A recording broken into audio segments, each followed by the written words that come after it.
Looking for clarity and confidence when it comes to decision making for your business? You've come to the right place. You're now listening to the Atomic Business Coaching Podcast. As a business owner that, is making enough money to pay all your bills and live your life, I realized that you have to be really vulnerable. It is probably one of the most vulnerable things that I've ever done. And, watching people in our community, everyone is opening up. And the more vulnerable people get, the more money they actually make, the more they actually wind up doing, because they're allowing themselves to be an open canvas. And it's interesting. Yeah. Well, no, is it interesting? It's at least for me, it's rewarding to watch, because you had so many of these people that were closed off for so long. And, I say this often, right? They're trying to fit in someone else's box, and by box, how business is supposed to be done, follow this protocol, get your leads really quick, or, build a funnel and all this nonsense that's out there. And when they become vulnerable and they open up and they share it in a community sense, it's rewarding to watch, because you start to see them, without us having to tell them, you start to see them discover things and realize what their truth is and where they want to go and how they want to get there. Really, really. It's been really rewarding. I've been seeing a lot of people open up, ever since we added, the mindset session. We had a great one earlier today. And, it was just interesting because we were talking about having grit and overcoming obstacles to, getting your stuff out there. And somebody was talking about how difficult it is for them to ask for $1,100 for their service. And it's a very, very valuable service. Right. And it's something that transforms people's lives and really helps with making you physically better, mentally better. And it's hard to sometimes put a price tag on those things. But the reason I'm bringing that up is because she is just so vulnerable to letting us know that she has such a block in charging money. And we see this in a lot of the people in the group, is that they really struggle with putting a dollar amount on what they're offering and what they're doing. And it opens them up to a whole dynamic of what their relationship with money has been and how they have these different beliefs since childhood. And it really puts you in a place where you never realize it would be something you might struggle with until you get to this point where, oh man, I have to charge for my services. Well, while you were talking, I looked at I always like to look up the exact definition of things. So I looked up the definition of vulnerable, and it says susceptible to physical or emotional attack or harm. And if you think about the money thing, why someone would be so nervous to charge that is they're putting themselves out there for this emotional attack or harm, that like, I'm not worth what I think I'm worth. And I think that's the thing. They don't have this confidence yet in, like, I know it's worth $1,100. Will someone pay $1,100? And if they don't, that's basically someone telling me, like, you're worthless. Like, I'm not wanting to do business with you. And I think that's where you're going with this. Any business owner that's at a stage where they can breathe easy and pay the bills and, live somewhat comfortably, maybe not super successful, but they're just running a business that's comfortable, and it allows them to have enough money to live life, because that's the thing. We're building businesses to live life. I think those ones that aren't there yet and they're struggling each and every month, that's a big thing, is they're worried about this outside validation through someone saying yes. So what are you seeing in the vulnerability of why people aren't? Forget about how it's wonderful that they are being that way in our community, but what are holding them back from not? Well, I think there's a lot of fear. A lot of times being vulnerable is you've got to really put who you are out there. And some people fear the rejection by other people. Anytime in building any relationship, there is a level of vulnerability that you have to divulge if you're going to deepen that relationship. And I think in the community, what's one of the significant things that I think we really help people with is giving them that safe place to be who they are as they get to know the people in the group. But what holds most of us back is that fear of, am I going to be respected for my uniqueness? Am I going to be respected for being outside the box? To go back to the idea of you don't have to fit into anything. People and things have to fit into your life. You don't have to fit into those things, and you just have to find how to fit those things the way you need them. And I think people really struggle because it depends on the walk of life they're coming from. People who maybe feel like leaving, a job or a security of a paycheck, is letting somebody else down. Like if they don't prove to someone that they can do this, that it's hard to be vulnerable because you got to be strong and confident. Oh yeah, I could do this, no problem.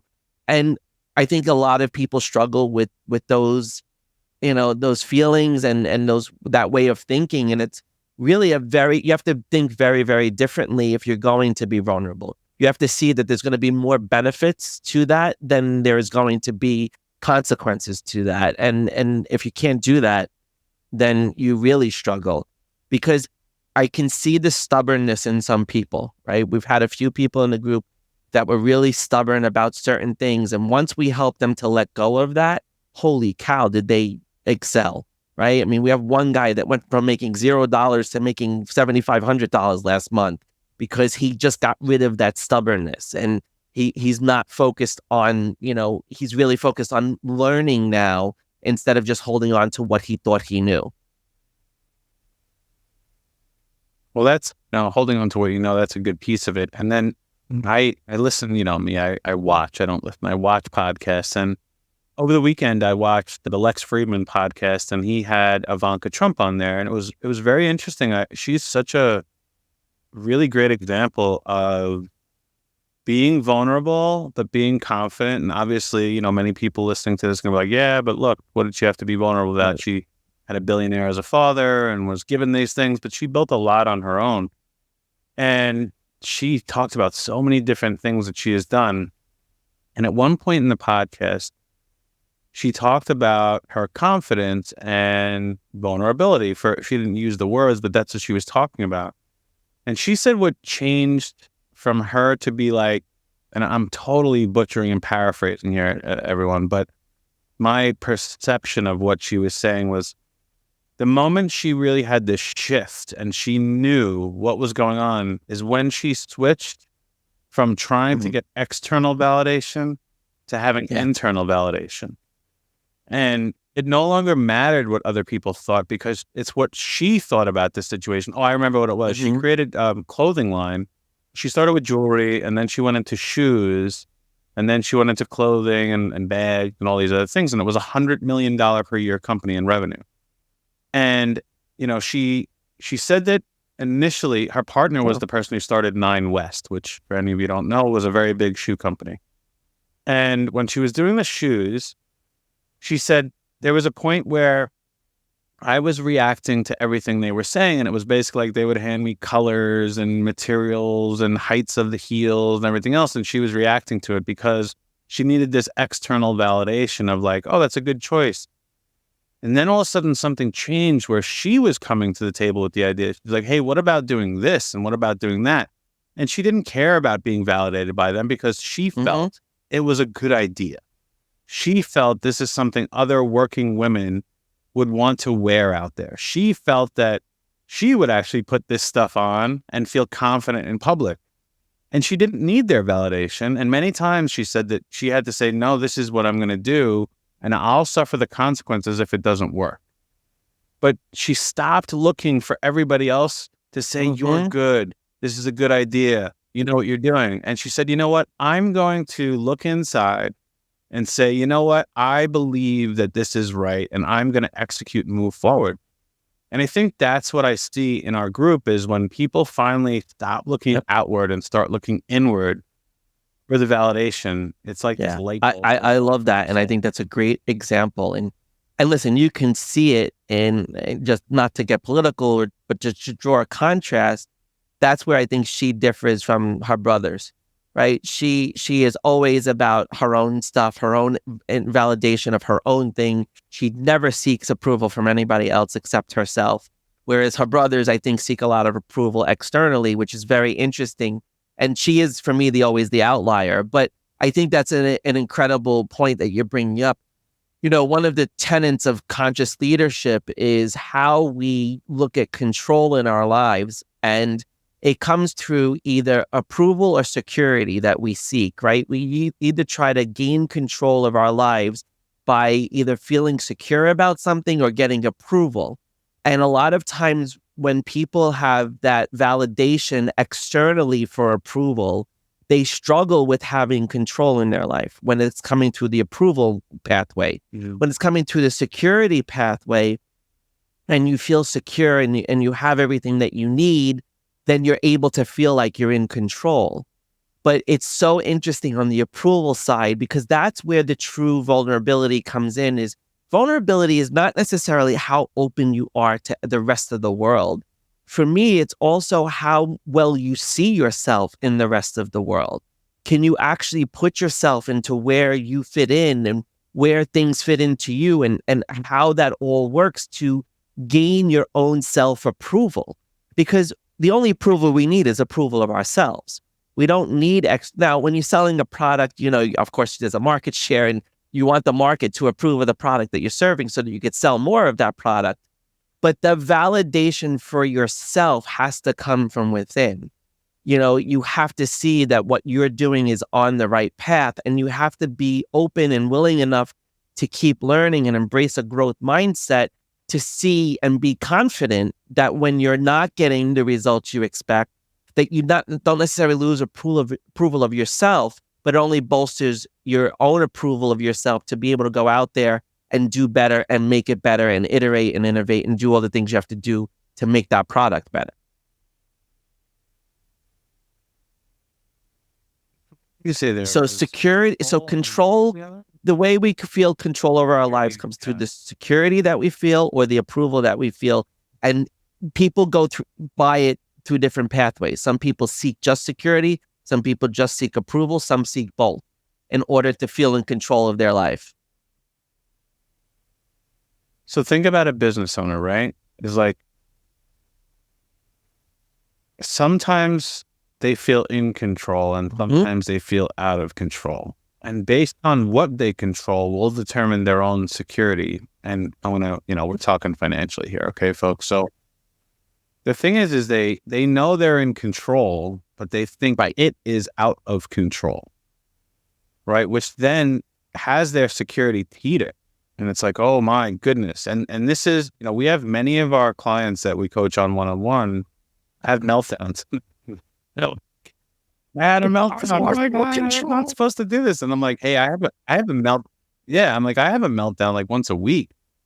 I close up my businesses in my head once a week. I'm like, I'm done. Like this is a natural part about that. But, then I take a breath and I step back, and whether I go to the gym or meditate or I just go make a sale or I talk to Tom or whatever it is, I talk to my kids, right. You get back on track. But the thing is in those moments, I feel out of control because there's a lack of security. And then I realize, wait, I am in control. Even though I don't have security, I can control how I go acquire the security, whether that's through support of people like you, Tom, or other people I work and other people who support me and mentally or physically or whatever it may be. Or if I control the actions that I'm going to go take that can allow me to have that security. So there's this interesting that I've never thought about before this podcast, this interesting kind of vortex that goes on with that control and security as a business owner, because for most of you, me and Tom included, it's all on our shoulders, right? Like there's nobody to go to and be like, hey, so in those situations, you need the outlet. And yes, you want internal validation, but being vulnerable is allowing yourself to receive support and allowing yourself to learn, as Tom said, and have this help and assistance and constantly iterate and have new knowledge on how we are controlling situation and how maybe we are not in control of a situation and never will be, and have an acceptance of that. So there's an interesting, I don't know, like I'm saying, a vortex of this.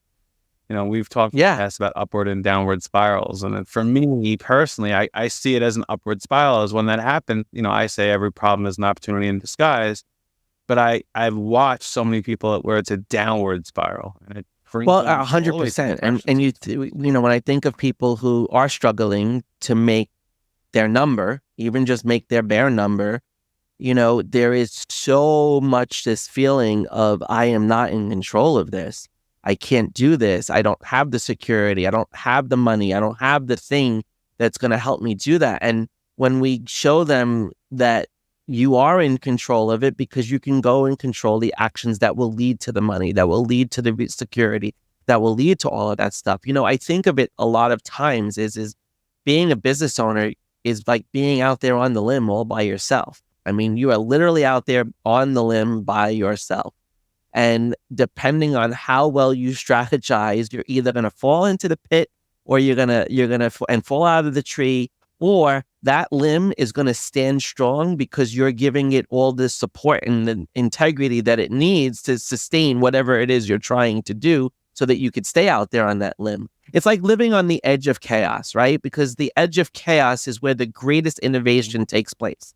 The edge of chaos is where we probably get to be the most successful, because we have that motivation and that drive. But if you're not willing to live on that edge of chaos, if you're not vulnerable enough to put yourself in that position, you're not going to be successful. You're not going to achieve what you set out to achieve. You're going to get caught up in, I have no control over things, or no one approves of me, or I don't have any security in my world. And I think that's a place that a lot of people find themselves, especially, when they're going through the struggles in their business, where they're just making enough to make ends meet, and they're not making a profit, and they're not really, they're a bit stuck and stagnant at the same time. And they are looking for, how can I control this better, when they feel so out of control. And it really comes down to, do you approve of who you are? Are you vulnerable enough? Are you confident enough to put yourself out there? Or do you really have what you need, and you just need more motivation to go make everything else happen? You talked about being out on that limb, and if it's really strong, then it will support you. Yep. But you create that limb, right?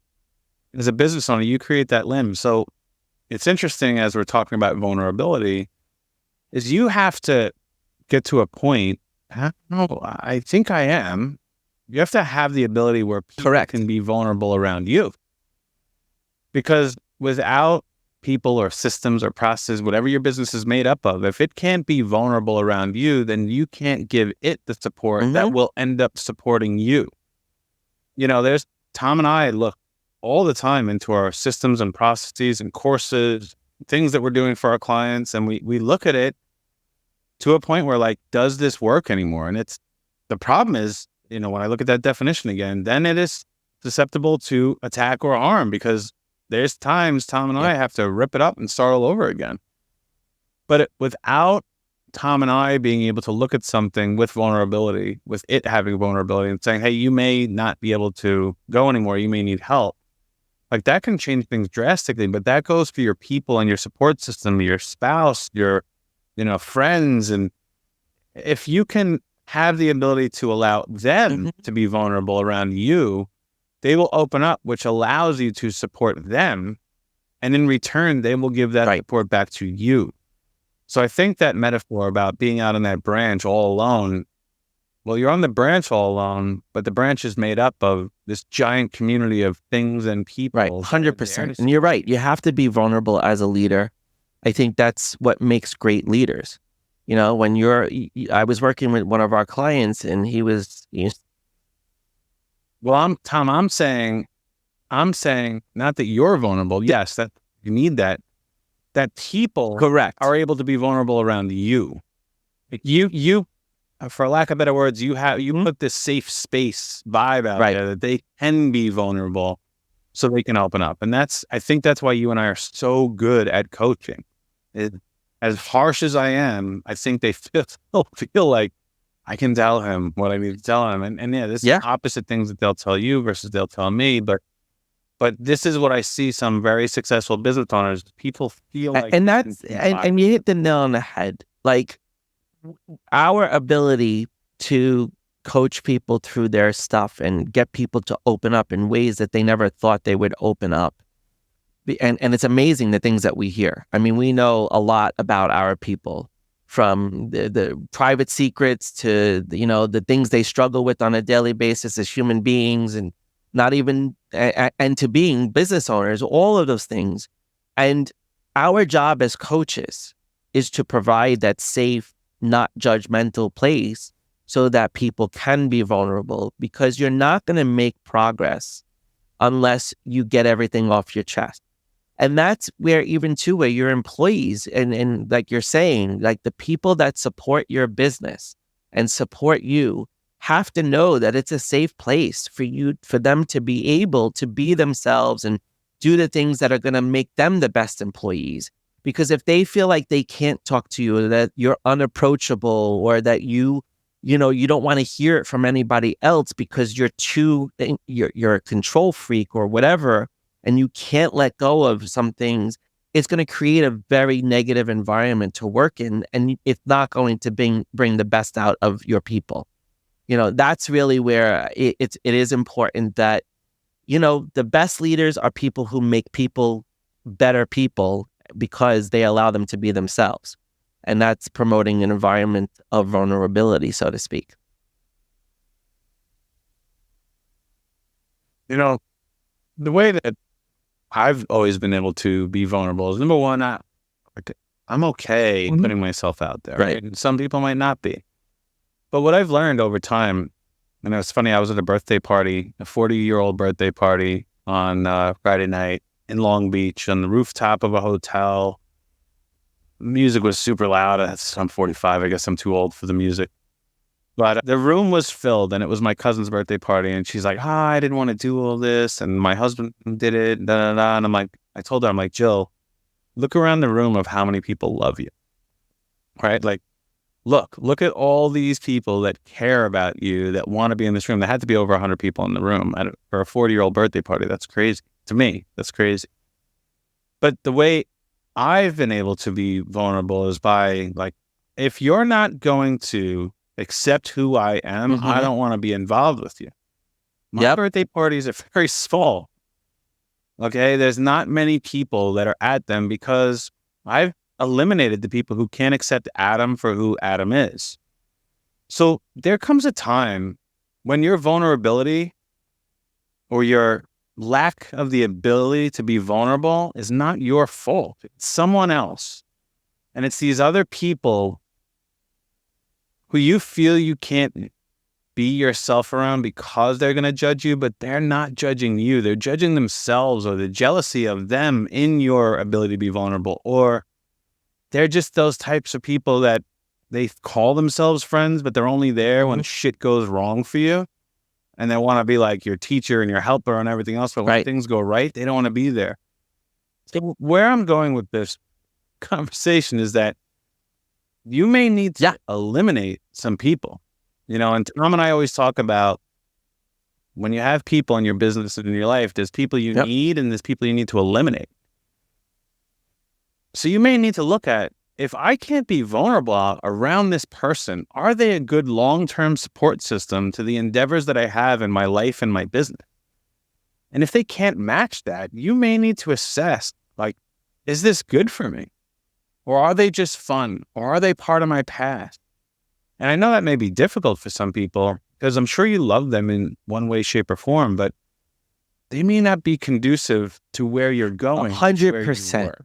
100%. You are bringing up such an important part of what people need to realize, not just as being a business owner, but any time you start to do something that is different from the people in your world, it is going to cause them to go into conflict for themselves, because you're changing, right? You may, like, I just think, I was at the cabana yesterday, and I was just sitting outside and with my friends, and they're all in education. And I was sitting there away from the group for a minute, just relaxing. And I'm like, I don't really care what these people have to say anymore.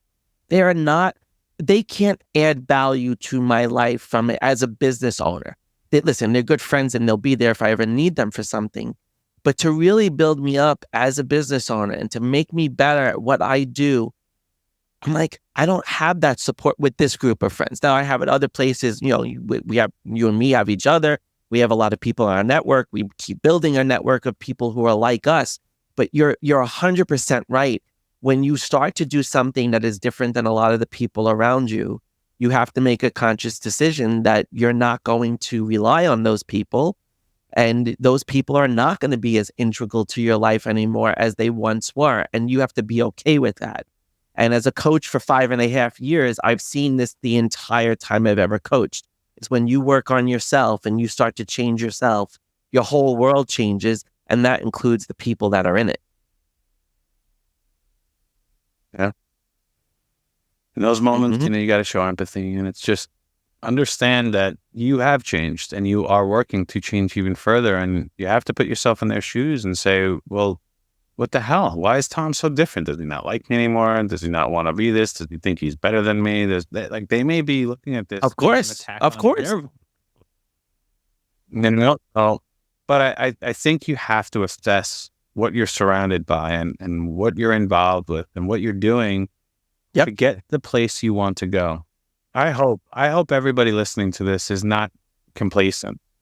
I don't think if you're listening to this, I don't think you are. I think you want more out of everything, out of yourself, out of your children, out of your spouse, out of your business, out of your life.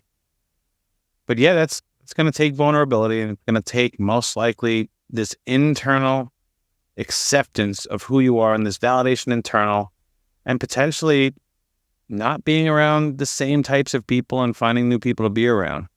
And, that's one of the beautiful things that we've created at Project 2740 is this amazing support. Yeah, we do live sessions and we do courses and we do all this wonderful stuff, but it's just being able to be around people that are there to support you because you're there to support them. And it's been amazing. It's been awesome. And like you said, to see everybody become more vulnerable and do what they need to do is just amazing to watch.